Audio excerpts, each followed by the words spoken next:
Hello everybody. Today I would like to introduce test cutting stand, which I never talked about before.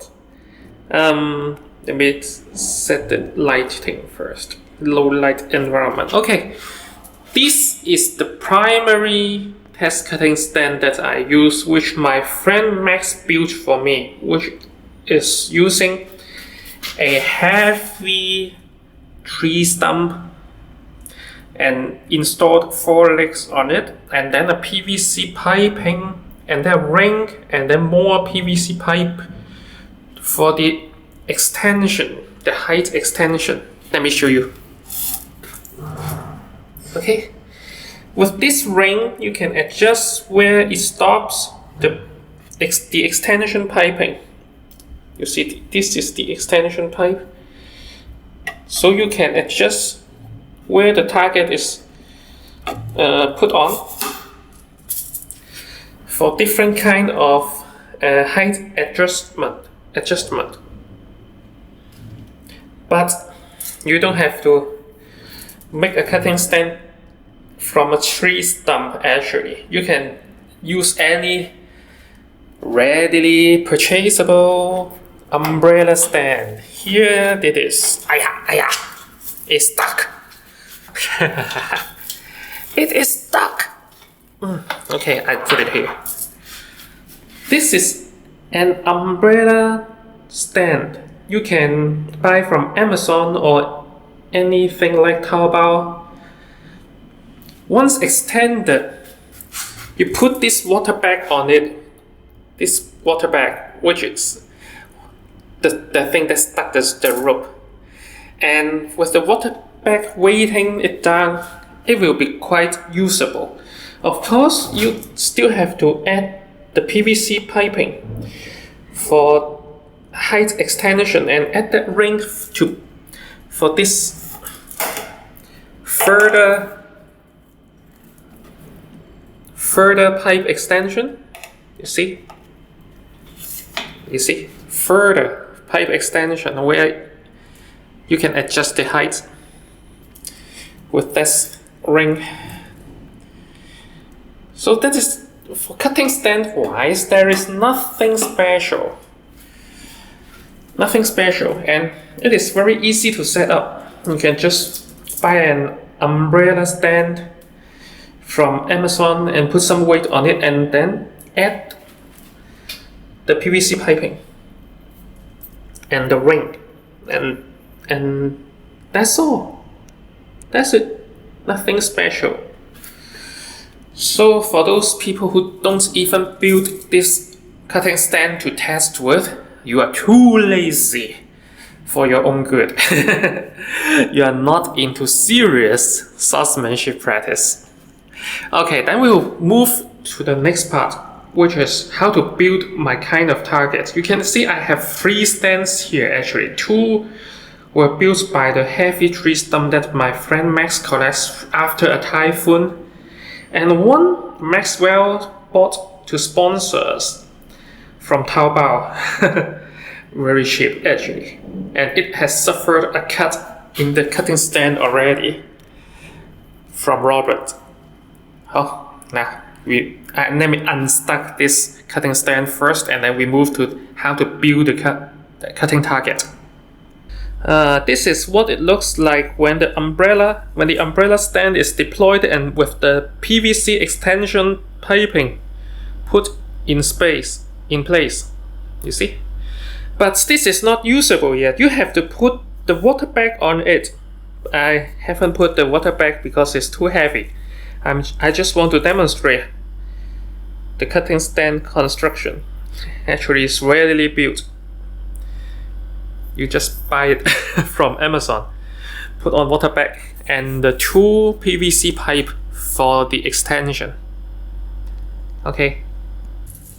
Another option that you can set up your test cutting with when you don't have a cutting stand ready, you can just tie a rope around the target and then hang it on some reaching out branches or anything that is similar, where you can just hang the target and cut it. This is more difficult than putting it on a cutting stand, because if you just hang the target doesn't carry a realistic resistance when the impact occurs. It will just give away when the impact occurs, which make it less realistic and more prone to damage your blade. So this is a less desirable setup than putting the target on the cutting stand, where it will have a better simulation of when you hit a person. Because if you hit a person, the body weight will back up the spot where you hit, and it will not give away that easily. I actually did a research on this topic of, will a person backing off affects the ability you cut him? It doesn't. During our full speed, full contact sparring with fully weighted and balanced simulator realistic sparring weapons, I did frame by frame review on the moments of impact where the sword connect with the person of the sparring partner. There is actually zero of giving away when the impact occurs.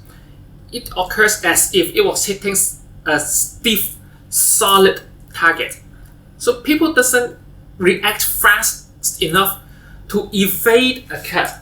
No, not even in face-to-face, one-on-one, fully focused, fully attention sparring. One just doesn't move fast enough to move away from the cutting sword's tip.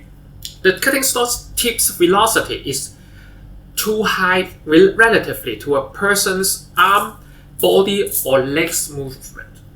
Just like you are not going to be able to give away from a bullet hit, so that to reduce its damage ability inflicted on your body, right? It's too fast relatively. That's the same with sword tip. While the sword tip is much slower than a bullet is, but it's still much faster than a person is gonna be. So when you cut a person, humanoid target, let's say, to make it more political correct, when you cut a humanoid target, it doesn't give away. Even if it was moving forward or backward, the point at the specific location of impact spot, the ground zero, it doesn't give away.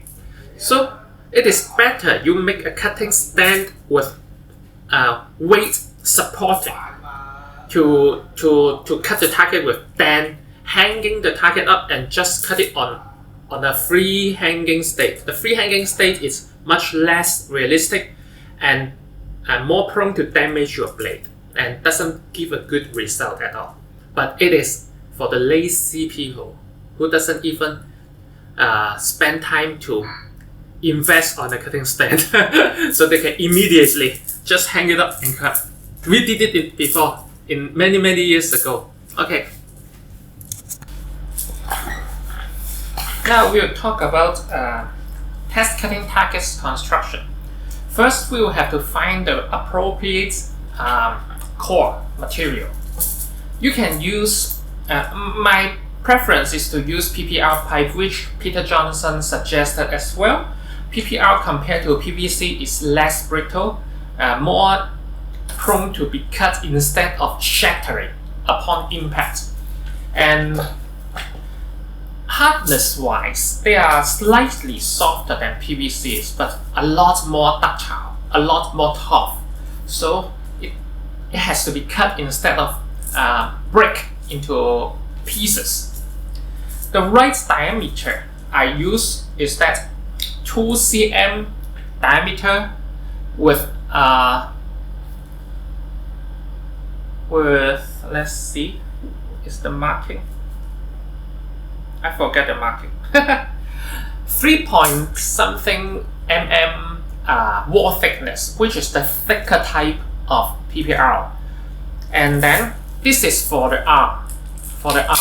You can actually use a thinner wall thickness one to simulate the forearm, because I used to use a 2.8 mm wall thickness 1-2 cm diameter to simulate the forearm, and then the upper arm use this one with 3 point something mm wall thickness. But to simplify the purchase of the material, I end up only using this upper arm bone to simulate the forearm as well. So to increase the difficulty a little bit. But in the USA, you can find a supplier who sell PPR with the 2 cm diameter and the forearm target difficulty. And then for the femur, the thigh bone, I use the 2.5 cm diameter, 4.2 mm wall thickness one. And this one, so far as I am aware, is not available in the US PPR seller. The seller sells a thinner wall one at 3.8 mm wall thickness with the same diameter. Now, when it comes to wall thickness and diameter, there is a scale in the difficulties. Let's say the smaller the diameter and the thicker the wall thickness, the harder it is to be cut. That means it is more tend to become a solid rod, right? The smaller the diameter, the thicker the wall thickness, the harder it is to cut. So the more it is approaching a solid rod, cylindrical rod, the harder it is to be cut. The bigger the diameter, the thinner the wall thickness, the easier it is to be cut. Because the bigger diameter will give you more support, give you more rigidity. But the thinner wall thickness gives you less material to penetrate through, which means that a thinner wall thickness, bigger diameter will become a more rigid target, easier to be penetrated through, while a smaller diameter and thicker wall thickness will still have the elasticity that gives a little bit away upon the impact moment and make itself very difficult to cut. This is from a lot of different kind of test cutting experience, and so let me relay this knowledge to you so you can gauge your own progress and result. Now I'm going to make one. I haven't still decided. Upper arm target.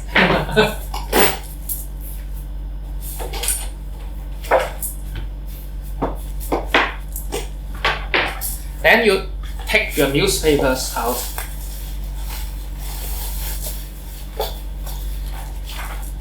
Like this. Unfold it. One by one.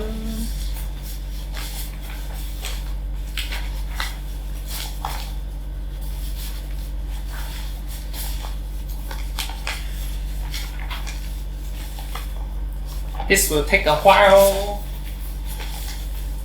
but you have to do it anyway. It's still much faster than preparing tatami where people have to soak it for a week. It's nothing compared to that.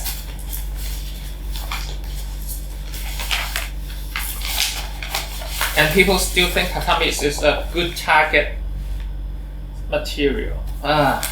They have never seen things.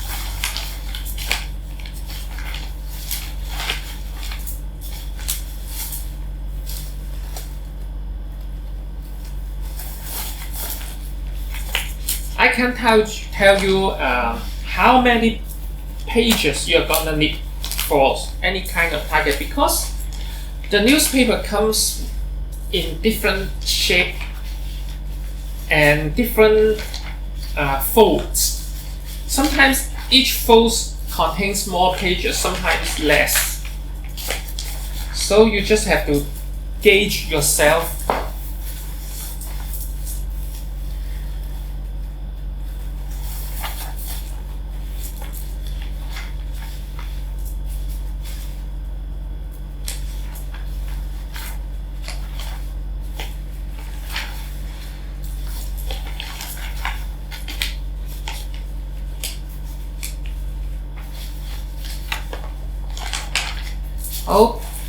after you think you have unfolded enough, you put the core in the center of the unfolded newspaper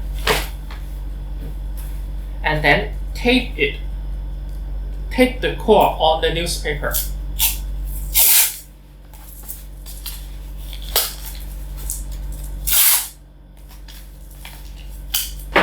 Like this.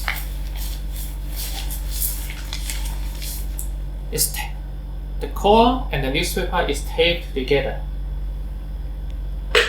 Is it clear? Yeah, I think it's clear. And then you start to roll it. You roll, but don't roll too tight. Actually, you have to roll it loose. How to make sure it's loose?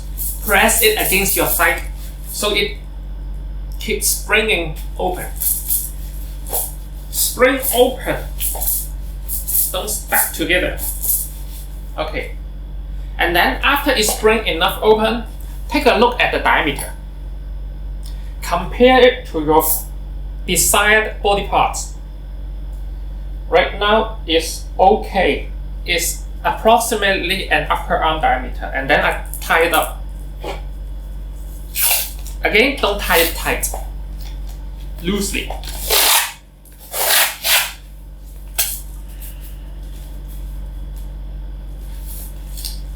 Maintain that looseness.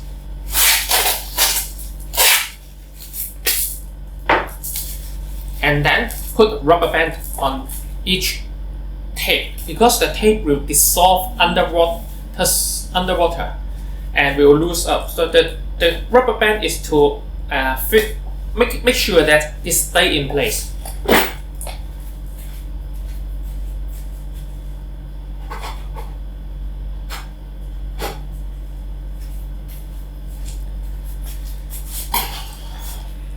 Now,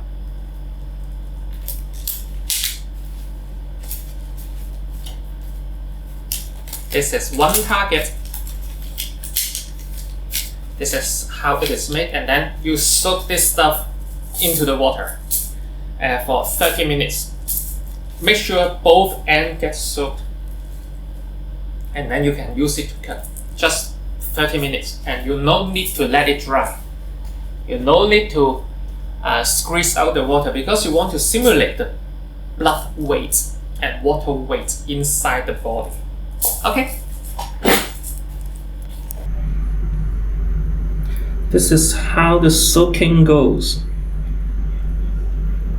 And it will gain a lot of weight when your newspaper get wet, completely soaked.